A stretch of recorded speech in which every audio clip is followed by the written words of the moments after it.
Magandang umaga po sa inyong lahat dyan.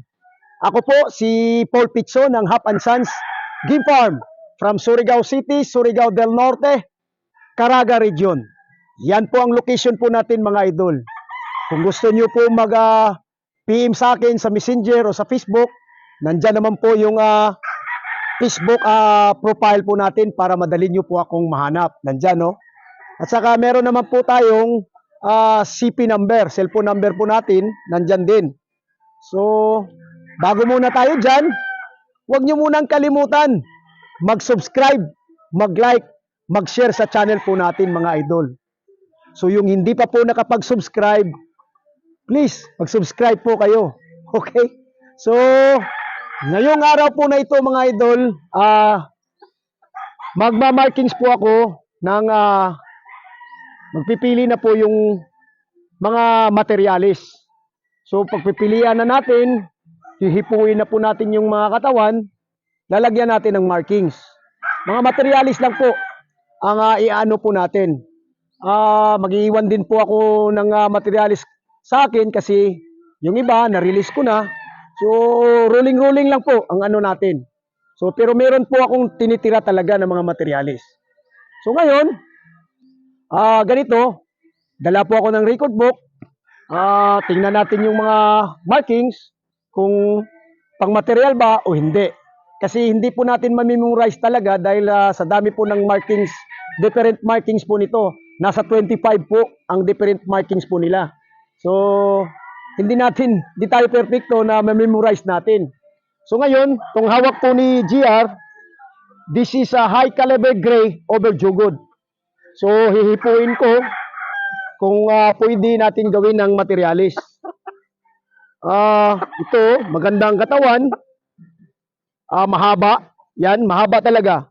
Actually, gusto ko talaga na mahaba ang katawan. Hindi gano'ng kasyado maiksi. Talagang medyo talaga pag hihipo po natin ay medyo mahaba. Yan. Yan ang gusto ko po talaga sa manok. Hindi po yung football, yung sobrang football na maiksi ang katawan. Hindi po, ayaw ko po ng ganyan. So, ito ay high caliber gray over, tawag nito is high caliber gray over jugod, 3/4 jugod high caliber gray. Pang materialis po natin ito. Yan, tingnan natin. Perfect ba? Ito po ay perfect. Ganda ng buntot. Yan. Ito po ay napili kong pang materialis natin. Yan. Dalawa ng markings. Itong may black is partial po na palatandaan na sa markings na may pang materialis siya. So, okay. Lagyan natin. Yan. Para at least may identity na po siya na pang materialis. Okay? So, lipat tayo sa iba. Ito po ay isang golden boy. Mahabang katawan. Yung kanina, high station talaga yun. Ito ay mid to high station. JR, gagamutin natin. Hindi mo nagamot ito. Kunin mo na lang yun ngayon. Okay? So, ito po ay isang golden boy. Golden boy pure. Perfect. Medyo mid to high station lang po talaga. Pero mamarkingans natin. Tingnan natin pag 8 months kung pwede itawag nito ipang material natin dahil pag sobra talagang liit, medyo ito nasa pag malaki na ito is mga 1/8 ata. Yan. 1/8, 1/8, 1/9 yan. So mamaya lipat tayo mamaya sa iba. Ito po ay isang throwback na kelso. Bakit throwback ang sinasabi? Okay? Ganito. Slim Benoit kelso over Slim Benoit kelso lumalabas pula. Yan. Okay? Nag-iisang red kelso po natin.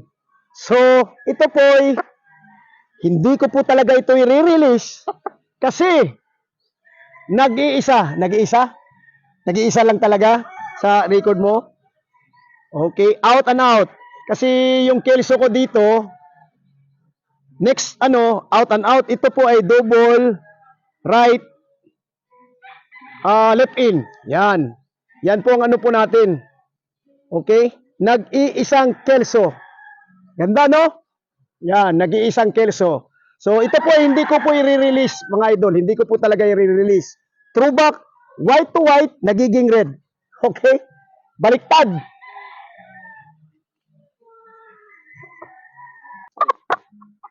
Ito po isang pure Gilmore po natin. Mga idol. Pure Gilmore. Alam nyo kasi pag Gilmore na Gilmore, malapad, mahabang oh, mahaba. Mahaba. Ganda. Ayos na ayos. Madami ba ito sila? Ha? Dami? So, pwede tayo magre-release ng Gilmore. Yan. Pangpalit natin sa Gilmore natin. Guwapong guwapo. Yan. Okay? Lagyan na natin. Ito po ay kelso. Yan. Pero itong na ko na ito sa Facebook, yung kelso namin, white to white, pero lumalabas talaga na Kaya nga, kukuha talaga ako ng slim kelso na pullet para pang top cross, para magiging puti po talaga sila. Pero ito ay parang natitipuan ko na pwede natin magiging materialis. Mahaba, football type na mahaba. Bilog. Bilog na naman ng buwan. Yan. Lagyan natin. Ito po isang pure SBR. Ganito talagang hugis ng SBR. Katamtaman lang. Yung katawan, medyo maiksi konti. Yan. Pero gwapo, solidong katawan. Yan solidong-solido. Gwapong manok. Parang kan GK Arisa ito, Nakuha na niya, Sige.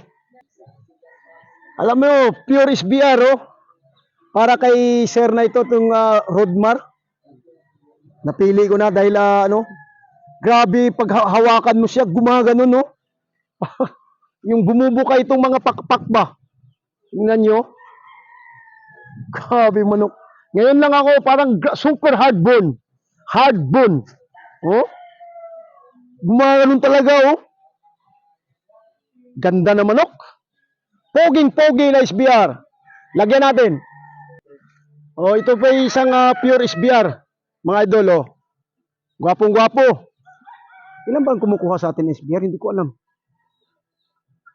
Parang, tingnan ko muna. Wala dyan sa record na yan. Nandun sa So, gwapong-gwapo, Pure SBR. Ito po isang 5K sweater. Pure 5K. Nag-iisa lang. Pure 5K. One lang talaga sa record. So, hindi ko po ito ma-release. Pero wala naman akong re-release na 5K. Tinatanggihan ko naman sila. Putala, yung gusto po ng iba kasi, pag yung palong ganun talaga. Ito, patumba. Akin na lang to, gagamitin ko to. High station. Ganda ng paa. Yan. Ito po isang dalawa ng golden boy natin, Dalawa na, tingnan muna natin. Halika muna, hawakan mo. Para tingnan natin. Hawakan mo. Kailangan for classification talaga.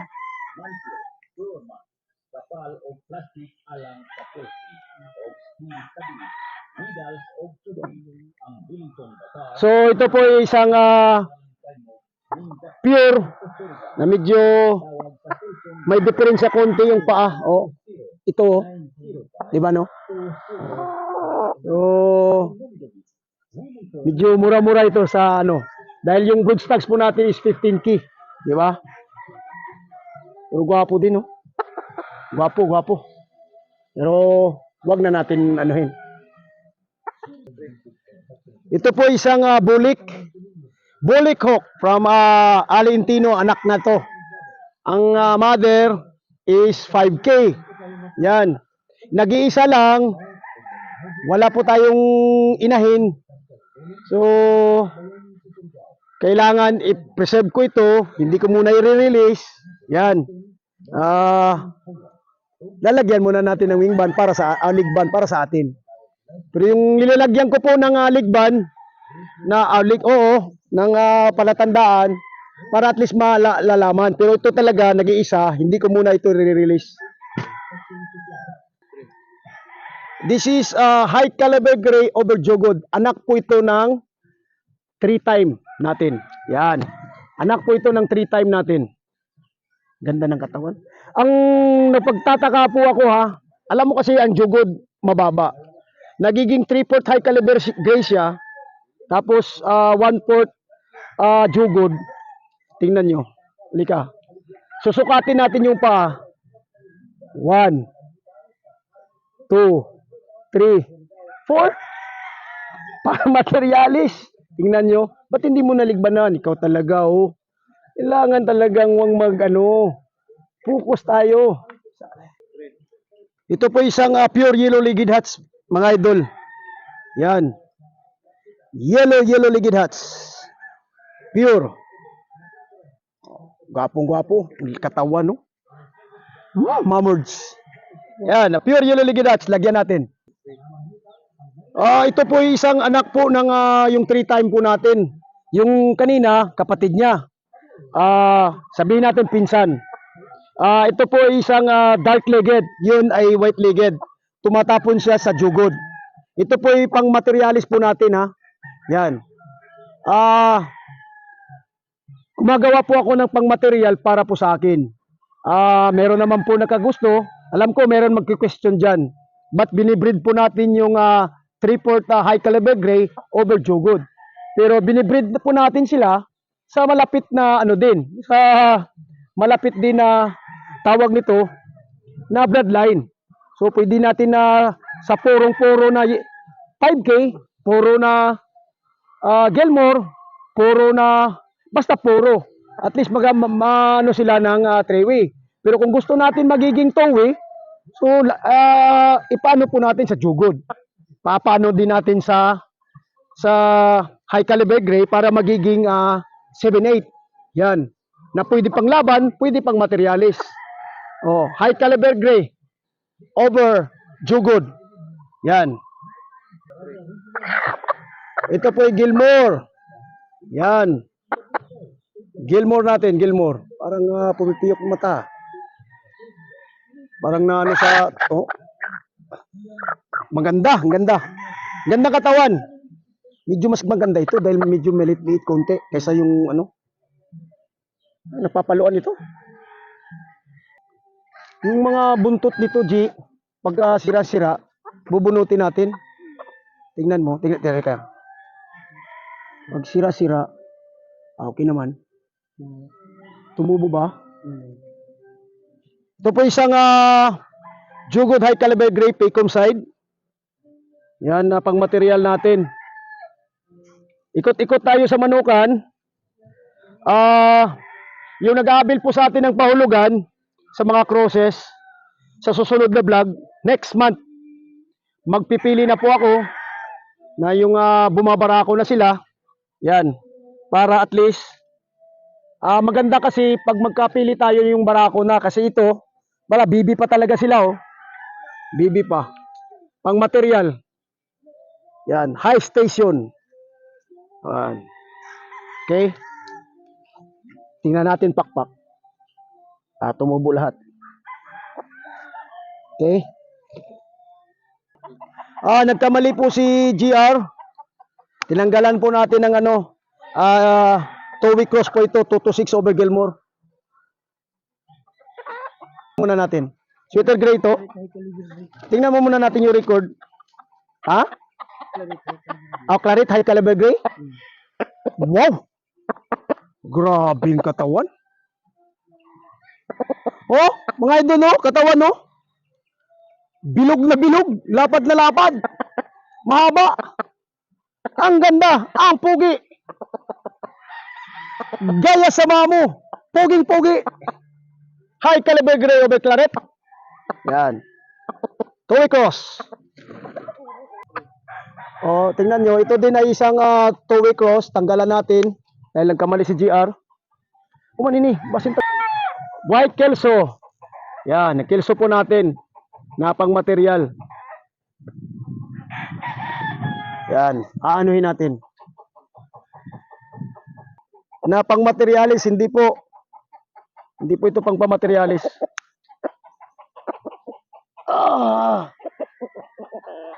Ay, sweater gray. Saan yung sweater gray? Sweater gray yun? Sweater over 5K. Ha?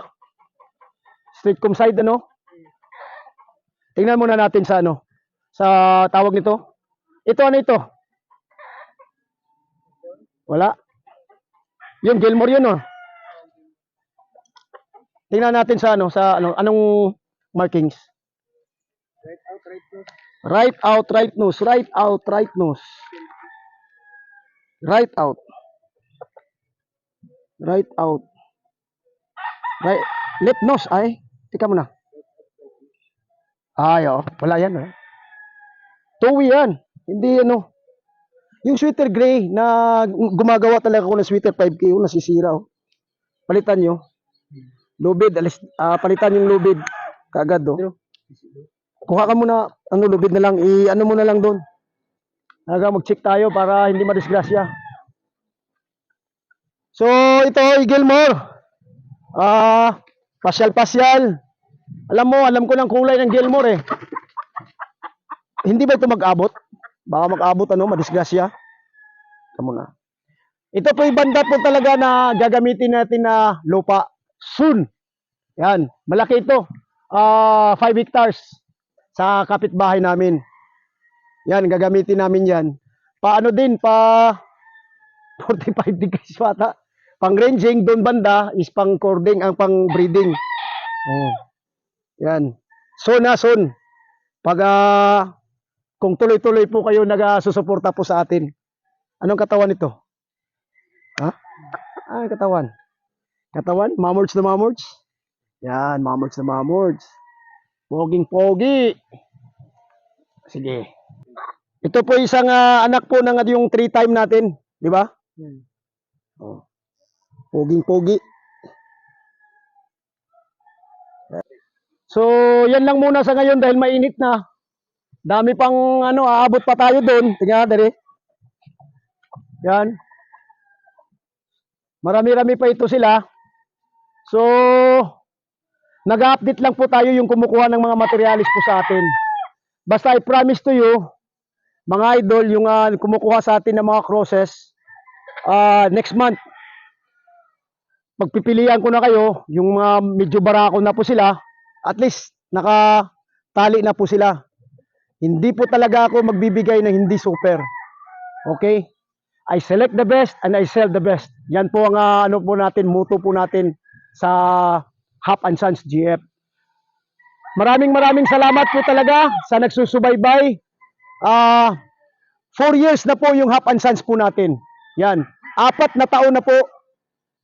Maraming salamat. Nanindig yung mga balibo ko. Ayun, tingnan nyo. Kasi yung binibigay nyo sa akin na blessing kay Lord, sa inyo, na yung nagsusuporta po sa atin. Yan. Maraming salamat po talaga sa inyo. Okay? Mamaya, mag-vlog to, putulin natin para magiging part 1 at saka part 2. Mamaya. So, yan lang muna tayo ngayon, mga idol. Continuous tayo sa part 2. Salamat. God bless, God bless, God bless.